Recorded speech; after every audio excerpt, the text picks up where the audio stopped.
and welcome. I'm John and this is Unique Wargaming Terrain. Guys, welcome back. For everyone that's new, this is the weekly Wednesday Wargaming questions and answers. It's an off the cuff video, guys. What that means is I record and upload. There is no fancy editing skills. You won't see my intro at the beginning. There is a transition button, so if there's noise outside of my control, I can stop filming and wait for it to pass and carry on.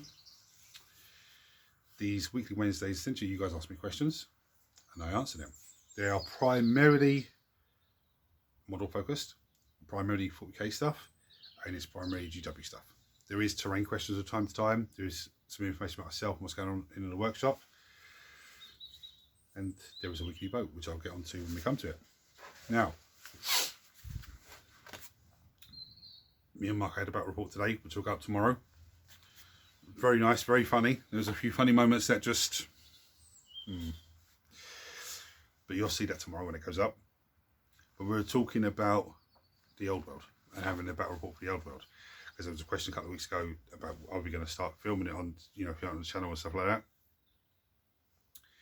And Mark has an army that he has, a 40k army, but he wants to try and have a couple of test games of those. Sorry, I was about to be disturbed. He wants to have a couple of test games though, first of all, off camera, and then we're going to have a game without film on camera. So that's the next couple of weeks. But then he's talking after that, it could be the week after that or 2 weeks after that, he should be ready to have a game of fantasy. It'll be a 2,000 point game. So that's going to be happening probably in about 3 weeks or so. Could be 4 weeks, but somewhere in that area. Which leads me on to the question I was talking to him about earlier. Because I have about 10,000 points of demons in, old world fantasy. The same in Chaos Warriors, 5,000 points of Beastmen, 5,000 points of Skaven, 5,000 points of Orcs and Goblins. So I was saying to him, like, we're not going to play, because we both have kids, so we're not going to play like 10,000 point game. So I've got all these demon models that I'm probably never going to wield on the table in one battle. So I was thinking about actually taking some of them and switching them from the square bases to the round bases to use them in 40k. Namely, I've got 60 demonettes for fantasy. So I could take a unit of 20 and turn them into 2 units of 10 for 40k. I think there's 20 bloodletters, there's 40 bloodletters, 40 plague bearers. I don't need to mess around with those. I think there's like 60 horrors. But again, I'm not going to mess around with those because the horrors to build in 40k are pretty straightforward. The only issue with them is their point of contact on the base is very small, so you have to add a bit of hot glue onto it, stick them on them, then wrap that in super glue to seal it. So for me, the demonettes, a unit of 20 demonettes, put onto round bases to make 2 units of 10, because they're battle line troops, I can have 6 of them, is probably a better option. The other thing I was talking to him about is cutting a base, a great demon size base, and putting a square block onto it. Just a bit of sprue, just a square trim inside it, and having that big enough to put the great demons from fantasy that are on the square bases onto them.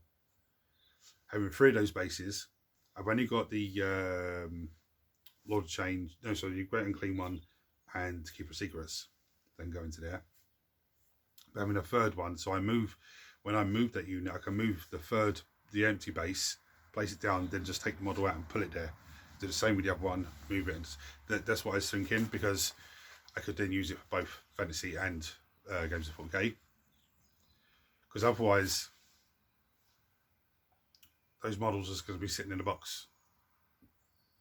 Especially demonettes. 60 demonettes. Even, I think in the old rules, there were like 200 the same points. So even if there were 200 points, there's 600 points. If we're playing a 2,000 point game, there's 600 points. That's over a quarter. I'm not really going to spend over a quarter on one type of unit. I know it's a lot on the table, but so that's what I'm thinking. The plague bearers, 2 units of 20, that's fine. Bloodletter's the same. The plague bearers, the plastic ones we have now, are absolutely perfect to build, and I love these paint and everything else, so I don't really need to mess around with those.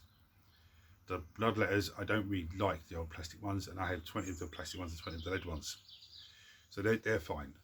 I think when demons come out, there will be a resculpt of the bloodletters and demons anyway, so that's what I'm thinking. But I also have 3 units of 6 flamers, so I'm thinking there's not going to be any need for me to have the field 18 flamers in a 2000 game. So I might take a unit of 6 of those and put them on a 40mm basis and have them for 40k. That's the way I'm thinking, and that might be the case because I've still got Chaos Warriors, Beastmen, Skaven, Orcs and Goblins. So I've still got these different armies that I can field. And I said, that's what we were talking about earlier, and that's what he said to me. Did you order any Dark Angel bits? I did. I got a box of companions and the codex. I need date cards as well, and I still need the Space Marine codex, and I still need the Space Marine date cards. So I want to try and get all those bits before the Orc box comes out, because the Tau's the next one out, then it's going to be the Orcs. So I want to get that before the Orcs box comes out, because I want to try and get that old box, and then I want to try and get the Chaos Space Marine box. And where's the other one? I know Sisters are coming as well, Jeans to the Cult, so I want to try and get each of those boxes as they come. There was another one that was there, it wasn't the redacted one. Tau and Orcs, Chaos Space Marines, I can't remember what the other one is now, but something's in my head's telling me that I want to get that box as well. So what's the best amount of paint pots to have for each colour? I presume you meant I presume this question means, should you have 3 pots of the same colour, 4 pots or 5, something like that. Now I try and have 2. 2 is probably a safe number. And I'm going to be, when I get the time, because I'm so busy with everything here, I'm going to be taking some foam board and building a painting stand that I can put the paints into. Because at the moment I'm using a big clear plastic, and when I bring James show you about, I'll show you what I'm using for a Rocher shelf divider. So we say, what the hell is that? In the supermarkets, the Ferrero Rocher, the chocolate with the nuts in it and everything else, they come in this different size boxes, but the 12 pack they come on a stand, and there's a plastic divider in between them. Now I first got it and I had the intention of using it to put data cards onto, but the data cards fall off and slide off. There's not enough to hold them there. So then I thought about putting on desk and paint on it, which it works. It's lovely. Problem is, it's too big. It's perfect to put on one of these shelves and have the paints on there, like contrast paints or airbrush paints or something like that. So I'm going to be doing that, but I want to do it so that I can have two paints on there. So I have, say, Screaming Skull, 2 pots, one that I'm using and then the next one. So when I finish the first pot, I get a new one in.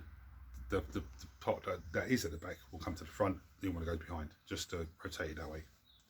And not only that, it gives me a clear look of what I have. And then the idea is, this desk is 4 foot across. So the idea is to make one, maybe a foot, however high, but maybe a foot in width, and have it 4 times. So then I can see all the colours I have, all the colours I need, and maybe actually even get a brush into the pot, take a bit of paint out and just paint that colour there, so I can actually see what the colour is. But 2 is probably the best that you should really have. But it also depends on, if you use a lot of one colour, then probably have 2 or 3. So let's say, for example, Steel Legion Drab. I use that for graveling, doing the gravel on the bases. I think I have 2 full pots and 1 pot that's open.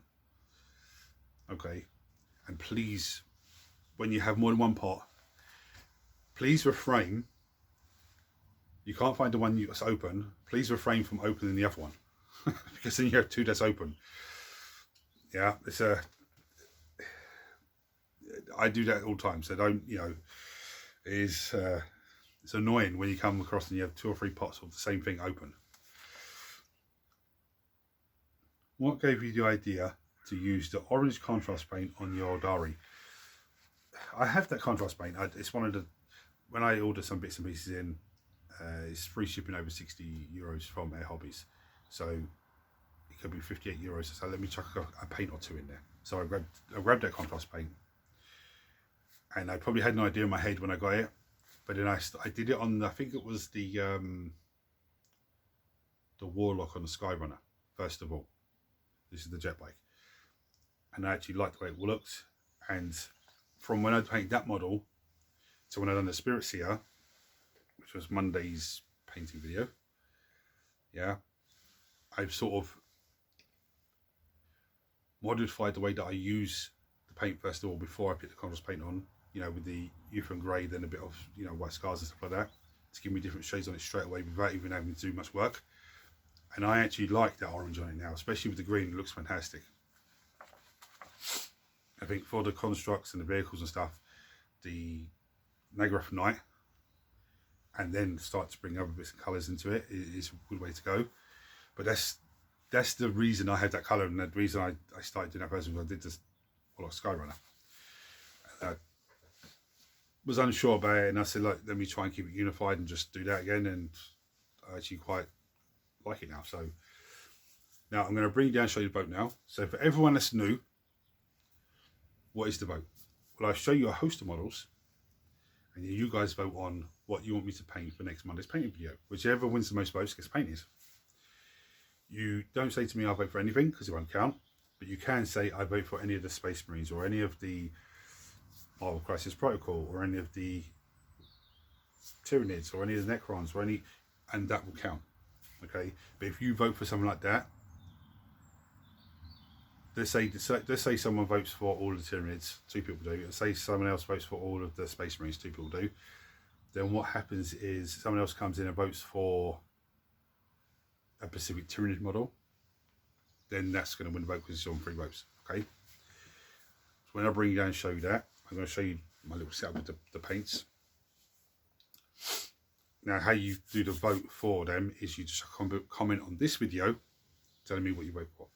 Now, if you don't know how to spell something, because some of them have crazy names, just give me a description. And the voting will close at 12 o'clock on Friday. And then that's what wins.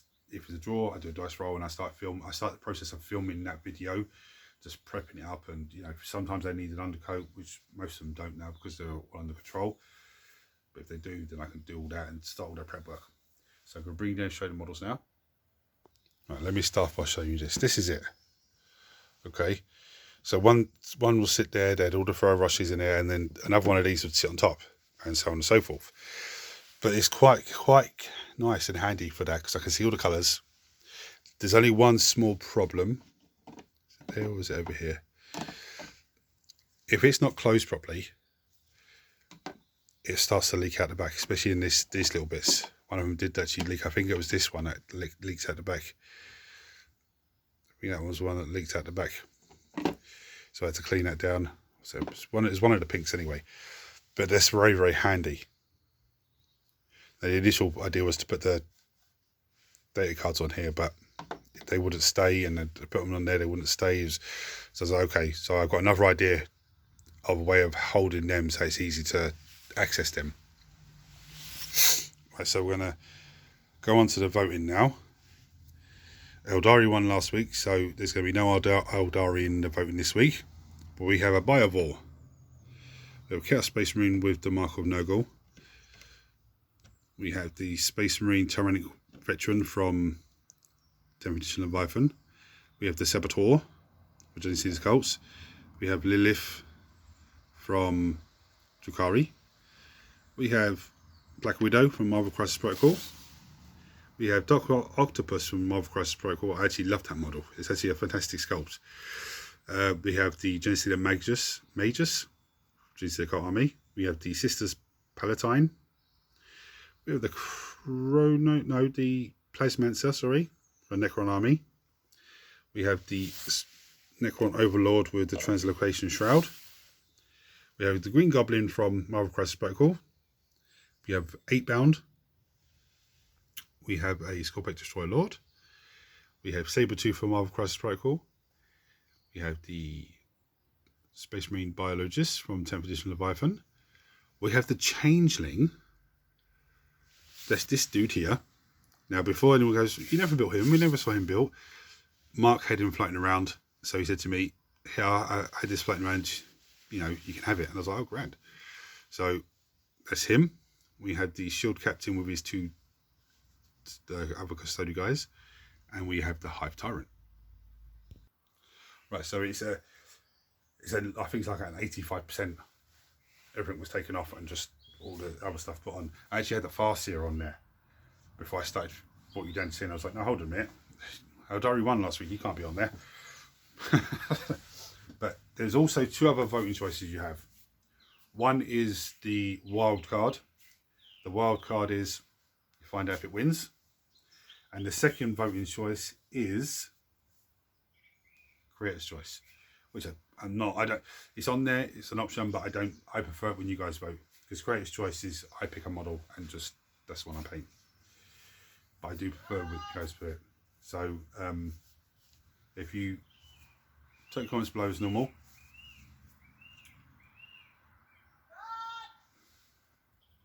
Being disturbed again. Lost my trail of thought now. Yeah, check on below as normal, and wherever wins the vote, and I'll check on at 12 o'clock on Friday. We're paying up Monday's paint video. So if you have any comments or questions for me, check on below. If you don't want to chuck it below because you think people are going to take the piss out of me and everything else, doesn't happen here, guys. You can go on to Unique Wargaming Terrain Facebook page.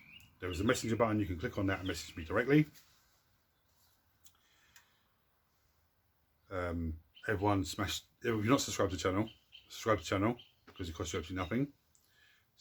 Turn your notifications on so you don't miss anything. And smash the thumbs up button so it triggers YouTube so this video have more people. I absolutely hate when I get disturbed because I just lose my trail of thought. And I'm going to go off camera now and go, I should have spoken about this as well. That's it. There is a website you can go to now. It's called Bits of Wargaming.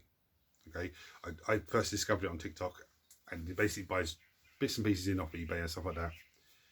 Some are, people, he buys models from private people, private collectors, stuff like that, and he sells them on. And to give you an idea, he has one lot there that's 30 Harlequins for £50 sterling. So that's, I'm actually looking up thinking, oh, I might get that, because that's actually, and that's just one lot. There's loads of good stuff on there. So bitsofwargaming.com, go check that out, guys. Hit the buttons for me. Comments below as always, voting below as always. Until next time, guys, thank you for watching. Take it easy. See ya.